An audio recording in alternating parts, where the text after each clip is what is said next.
Bonjour, c'est Cryptoly, j'espère que vous allez bien. En ce lundi 11 septembre 2023, c'est avec plaisir que je vous retrouve aujourd'hui pour parler crypto, pour parler BTC.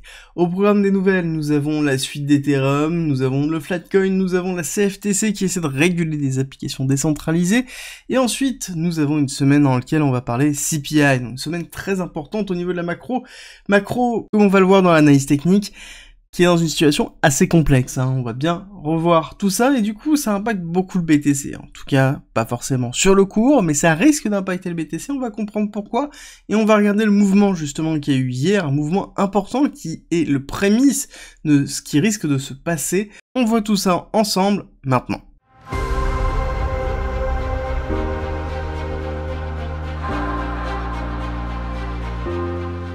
On commence par Vitalik Buterin qui s'est fait hacker son compte Twitter, son compte X, et du coup qui a fait perdre jusqu'à 600 000 $ aux personnes qui les suivaient, qui ont cliqué sur un lien de scam. Et donc là, il faut toujours faire très attention. Même les comptes que vous suivez, faites toujours vraiment très attention. Ne cliquez sur rien sans avoir validé la source, sans avoir validé ce qui est en train de se passer. Et c'est pareil, la notion de sécurité est vraiment très importante. Faites toujours très attention aux mots de passe que vous utilisez, de la façon dans laquelle vous les utilisez. Est-ce que vous les avez déjà utilisés ailleurs? Parce que tout simplement, même s'il peut être très sécurisé, si jamais un site dans lequel vous l'avez mis, dans lequel vous l'avez utilisé se fait hacker, il se retrouvera sur une liste qui sera certainement vendue et utilisée pour tester par exemple sur X, sur d'autres plateformes comme ça. Donc il faut vraiment faire très attention à la façon dans laquelle on gère ces mots de passe. Ensuite, on a un article intéressant qui est sur Cryptos dans lequel on nous parle de la CFTC qui inflige une amende à 3 protocoles DeFi. Alors, du coup, ce qui est intéressant de voir, c'est le traitement 1 de l'article et 2 en même temps, ce qui s'est réellement passé. Pour faire simple, nous avons la CFTC, donc une commission qui gère le trading futur, et ce qui est intéressant de voir, c'est qu'ils ont infligé des amendes à des protocoles décentralisés. Alors là-dessus, il y a une grande question, comment on peut infliger une amende à des protocoles décentralisés? Ces protocoles décentralisés ont, par contre, une société qui s'appelle Opin, 0x et du coup DeriDX, qui ont des sociétés directement aux États-Unis, et ça au Delaware. Donc c'est très important de le voir, c'est que est-ce qu'elles sont vraiment si décentralisées que ça? Et c'est là où on voit que oui, on peut infliger des amendes à une société, oui, on peut du coup impacter la finance décentralisée, parce qu'elle n'est peut-être pas si décentralisée que ça. Et il faut toujours faire attention. Je pense qu'il y a très peu de protocoles qui peuvent se targuer d'être vraiment décentralisés.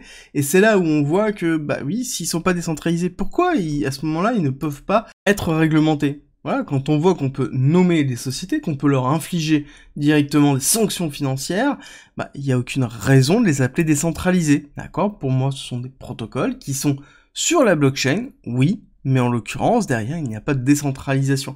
Et le fait qu'il n'y ait pas de décentralisation vient aussi de la partie conception. C'est-à-dire que comme tout protocole aussi, il y a deux choses à voir. Il y a une intention. Est-ce que je veux justement être vraiment décentralisé ou est-ce que j'utilise le terme décentralisé juste pour éviter la réglementation? C'est deux choses qui sont séparées parce qu'on sait très bien que pour lancer un protocole décentralisé, il y a forcément une part de centralisation au début pour arriver dans une décentralisation par la suite. On va voir ce qui va se passer, mais en l'occurrence, c'est une nouvelle qui est pour moi importante au niveau de la réglementation des USA. On enchaîne sur un très bel article du journal du Coin qui nous propose ici une suite sur ce qui va se passer au niveau d'Ethereum. Bien comprendre Cancun DNEP, qui va être la prochaine grosse mise à jour, dans lequel on va avoir du proto-dank sharding, qui est quelque chose qui est vraiment important pour la gestion des layers 2. Globalement, il faut comprendre que les rollups, donc les ZK rollups, les layers 2, donc les blockchains qui sont au-dessus d'Ethereum, qui ont besoin d'Ethereum pour acter de leur sécurité, ont aussi besoin de beaucoup d'espace, parce que quand on fait tout simplement une validation de plusieurs milliers de transactions, on a besoin d'avoir de la place dans les blocs. Le souci, c'est qu'il y a besoin d'avoir de la place dans les blocs, et il y a besoin de placer beaucoup d'informations supplémentaires. Donc ça prend beaucoup de place, ça coûte très cher. Vraiment très cher au niveau des rollups, et justement, la mise en place de The Surge va permettre de pouvoir diminuer l'impact de ces coûts pour les layers 2. D'accord, il faut bien comprendre qu'à ce moment, on va disséquer deux choses. Un, la notion de données, et deux, la notion de transaction. Et ce qui va permettre de pouvoir créer deux blocs qui vont vivre conjointement, un qui va porter la donnée, l'autre qui va porter les transactions, et c'est très intéressant de voir comment c'est expliqué, parce que je trouve que c'est vraiment très bien expliqué, pour quelqu'un qui n'a pas forcément envie de se plonger vraiment dans la technique, on a tout qui est expliqué, donc je vous mets le lien, comme d'habitude, dans le thread Twitter qui ira avec cette vidéo, si ça vous intéresse, d'avancer un petit peu plus dans la connaissance sur Ethereum et ce qui va se passer par la suite. Ensuite, nous avons le CEO de Coinbase, donc Brian Armstrong, qui parle de Flatcoin. Et ça, c'est très intéressant parce que c'est un concept qui est assez novateur, dans lequel on a toujours des stablecoins. Le stablecoin est adossé à quoi? À une monnaie fiat. D'accord? Donc on parle de l'USDT, donc la crypto de Tether, c'est du coup une crypto qui est adossée au dollar américain. Là, ils voudraient mettre en place un Flatcoin, quelque chose qui serait adossé à un niveau de vie, à un coût de vie, et non pas à une donnée qui est par exemple un dollar, quelque chose qui peut être manipulé. Le coût de la vie, c'est quelque chose qui est beaucoup plus tangible, qui évolue. Et donc là-dessus, ils voudraient travailler sur ce projet-là. Bon, en l'occurrence, il en a juste parler, c'est pas quelque chose comme quoi Coinbase est en train de travailler dessus. Pour moi, on est vraiment dans une réflexion sur le long terme, à savoir que Coinbase est l'acteur qui a été choisi par les différents grands fonds pour être justement l'émetteur et le gestionnaire des ETF spot BTC, des ETF spot Ethereum qui vont arriver. Donc on est vraiment dans un acteur qui commence à prendre du poids à partir du moment, bien évidemment, où les ETF seront validés par la SEC, ça va prendre encore du temps, mais on a vraiment un acteur qui commence à se positionner avec des idées qui sont intéressantes, à voir si ça va plaire aux législateurs. On avance avec cette semaine au niveau de la macro dans lequel on a l'IPC Core qui tombe mercredi 13 septembre. Et ça, c'est vraiment important parce que l'inflation va être le cœur de la décision de la Fed qui arrivera une semaine après, donc qui arrivera la semaine d'après. Et là-dessus, beaucoup d'éléments du marché sont structurés autour de ça. Il faut bien comprendre que là, le marché va attendre mercredi 13 septembre. Et suite à cette nouvelle-là, va avoir une réaction baissière ou haussière, ou va se stabiliser en attendant justement la prise de position de la Fed. Surtout que on a d'autres éléments qui arrivent, on va avoir l'inscription hebdomadaire au chômage, le prix à la production jeudi 14, donc là on a vraiment les éléments pour anticiper la décision de la Fed, et on va voir comment le marché va réagir. Marché qui va réagir et qui est placé étrangement, dans lequel on a eu donc une grosse phase ici de retracement, on a fait une accélération haussière, donc on pourrait voir vague 1, vague 2, vague 3, donc A, B, C pour une continuité baissière, mais cette bougie sur le SP500 ici a été ravalée quasiment entièrement. C'est très intéressant de voir comment elle a été ravalée, parce qu'on est clôturé au-dessus du niveau clé à tenir, d'accord? Donc est-ce qu'on serait juste sur un retracement simple pour ensuite faire un nouveau plus haut? C'est quelque chose qui est tenu, malgré le fait qu'on se retrouve sur un Nasdaq qui est beaucoup moins sexy, avec une bougie qui n'a pas été retracée aussi fortement et dans lequel on est clôturé en dessous. Nasdaq dans lequel Apple souffre énormément, dans lequel on a certainement une intention à aller plus bas. Si je dois vraiment prendre un petit peu de recul sur le SP500, on a toujours cette target qui se trouve ici, ce gap haussier que l'on attend pour combler, qui serait dans les alentours de 4300, 4200, à minima, voire même aller chercher plus bas, aller chercher un retest ici, des zones de résistance qui devient support forcément dans les 4200, qui serait entraîné ici par des facteurs liés à une récession qui pourrait se mettre en place. Bien évidemment, cette récession ne se mettrait pas en place cette semaine ni la semaine prochaine, bien évidemment, mais plutôt sur la fin de cette année, début de l'année prochaine. Et il faut comprendre qu'on est dans une situation qui est très compliquée, parce que on a ici un pétrole qui est très haut et qui va continuer à pousser dans les 93, et là on se retrouve dans une dynamique inflationniste. C'est un renforcement de l'inflation à travers l'augmentation du prix de l'énergie, avec ici une recherche potentiellement des 93 $ avant de pouvoir retracer. Donc on va avoir une augmentation de l'inflation, et à côté, un dollar américain qui est en pleine résistance, et il va falloir, est-ce qu'on casse? Si on casse, là ça veut dire qu'on va directement au 110, d'accord? Si on tient et qu'on arrive justement à bien retracer, ne pas avoir une réaction sur les 102 et avoir justement quelque chose qui perd force, ça veut dire que là on aura un dollar qui baissera, donc un coût de la vie qui pourrait être plus gérable au niveau des USA, donc une meilleure gestion de l'inflation par potentiellement la Fed, que si on a un dollar qui est relativement haut, et un dollar haut plus un pétrole haut, bah, ça veut dire une situation qui est très compliquée pour les USA et qui va être difficile de tenir, donc une pression qui va être encore plus grande au niveau de la Fed.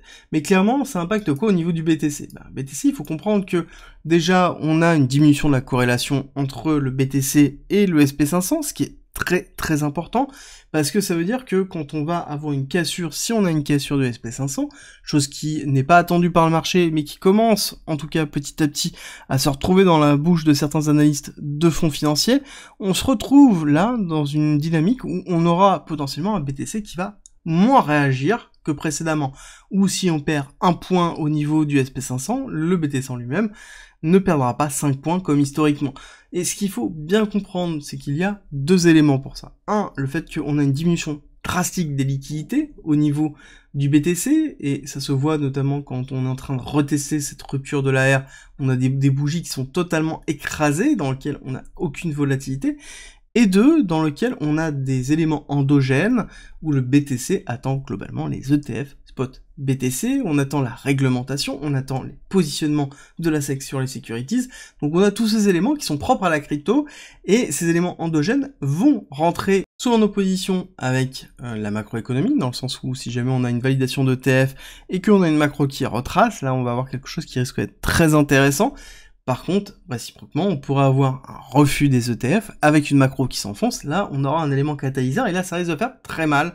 On a toujours ces targets-là qui sont notés sur le contrat CME que je vous présente régulièrement. Ce qui est important de voir, c'est qu'en daily, on a ici quelque chose qui est très flat malgré ici l'accélération haussière, et ça se voit aussi au niveau du RSI, et c'est ce qui me chatouille un petit peu en ce moment, c'est qu'on a un momentum qui est en train de se restructurer à la hausse, on voit qu'on est en train de se diriger doucement vers les 50, alors qu'on a un prix qui est flat. Et là, globalement, on est en train de reprendre du momentum pour pouvoir faire une dernière accélération baissière. Généralement, quand je vois ça, et que je vois un cours qui est flat, ça sous-entend qu'on a une absorption totale du momentum par le prix, et ça se voit aussi au niveau des liquidités. Les liquidités, quand on les voit ici, on voit bien qu'on a une contraction de liquidité basse, contraction de liquidité haute, donc ça veut dire que là, on n'a pas de mouvement réel au niveau du prix, alors qu'on a un momentum qui est en train de se structurer. Et cette structure de momentum, elle se voit aussi ici quand on regarde en une heure, qu'on regarde le mouvement qu'on a eu justement à 22 heures, on a fait un swipe de la partie basse, dans lequel on est allé chercher les liquidités de toute cette zone-là, et on est allé retoucher encore une fois cet order block là, d'accord? Chose qui est relativement rare, normalement quand on valide un order block, on n'y retourne pas. Bon, bah là, si on regarde cette partie-là, hop, je vais juste le tirer ici, on voit bien qu'on est allé combler la totalité de la fin de cet order block, et on a une réaction haussière très forte, dans laquelle on est allé récupérer les liquidités structurelles ici. Si on se remet sur la liquidation map, on voit quoi? On voit qu'on est bien allé chercher ces liquidités, on voit qu'on est allé chercher ces liquidités-là. Mais c'est des mouvements qui sont très faibles par rapport à ce qu'on peut connaître. On voit que les mouvements de liquidité auraient pu aller très bas, on aurait pu aller faire un retest ici des 25 000, quasiment 25 000 tout court, 25 050. On ne l'a pas fait, on n'est pas allé chercher les gros pools de liquidités qui sont au-dessus. On a eu justement un petit mouvement pour ensuite faire un petit mouvement haussier. Pareil, on n'est pas allé très haut. On aurait pu aller retasser des niveaux qui sont attendus, c'est-à-dire que là, globalement, pour un retest baissier, moi j'attends personnellement 26 200. Pareil sur cette accélération haussière qu'on a eu ici, on n'est pas allé chercher les 27 000, on aurait dû aller chercher les 27 000, avec quelque chose qui a plus de gouache, qui a plus de force. Là, ce n'est pas le cas, on voit qu'on manque vraiment de volatilité, on manque ici de momentum haussier ou baissier pour faire un mouvement. Donc on a un cours qui est un peu léthargique, qui est en attente justement de ces nouvelles. Et ça se voit aussi sur la totalité du marché crypto, on voit qu'on est dans quelque chose qui est relativement flat et qu'il va falloir patienter. Patienter plusieurs choses. Clairement, je pense qu'on va devoir patienter les nouvelles qui vont arriver au niveau de macro, patienter les nouvelles qui vont arriver au niveau de la crypto. C'est les deux qui vont permettre justement de déclencher le mouvement réel. Est-ce que c'est haussier ou baissier? Malheureusement, pour l'instant, on ne peut juste que se statuer sur ce qui est en train de se passer maintenant et travailler nos biais. C'est-à-dire que là, on a un biais qui est plutôt haussier avec un retest. Moi, j'ai plutôt une vision court terme qui est plutôt bearish pour aller retester les 18-23 000, ok, mais il est important aussi de faire ça, d'inverser directement le graphique. On voit quoi? On voit que là, on a plus une dynamique en se disant, ok, j'ai bien une inflexion de la tendance baissière qui est en train de se faire, je suis en train de retester une zone dynamique haute. Bon, je vois que j'ai ici un rejet au niveau de la résistance, le rejet est relativement faible, donc là j'aurais plus une tendance à me dire, ok, on continue dans ce sens-là, donc ça sous-entendrait que si on revient sur normal, on aurait une tendance à repartir à la hausse.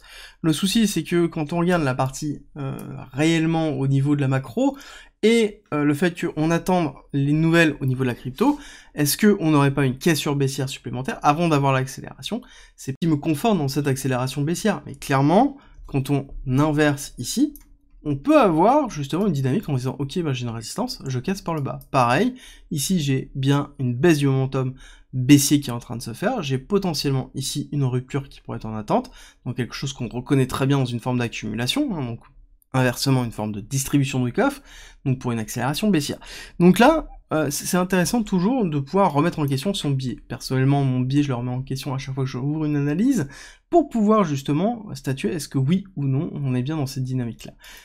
Ce qui est difficile à gérer, c'est que là actuellement au niveau de l'open interest, on voit très bien qu'on est dans quelque chose qui est très bas, on est dans les alentours de 80%, et la totalité de l'order flow ici nous dit qu'on n'a pas de choix qui est effectué.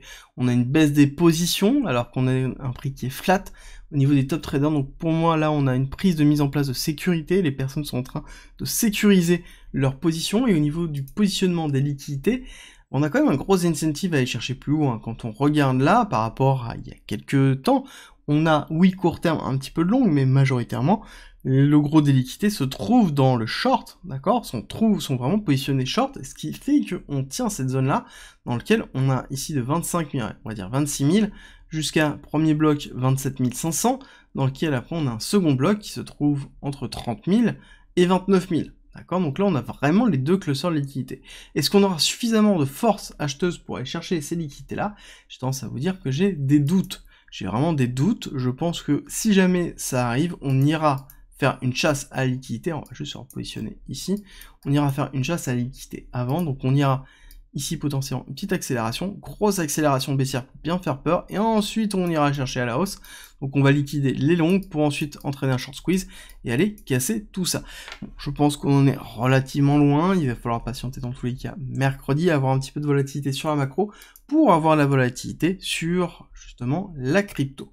On va terminer pour la vidéo d'aujourd'hui, j'espère que ça vous a plu, si c'est le cas, n'oubliez pas de me laisser un petit commentaire et un like, ça me fait toujours très plaisir et ça soutient le travail que je fais, et on se retrouve à 13h30 pour parler de Mina, une crypto qui est très intéressante, une technologie qui se veut être la blockchain la plus petite au monde, et on va comprendre pourquoi, comment, à 13h30.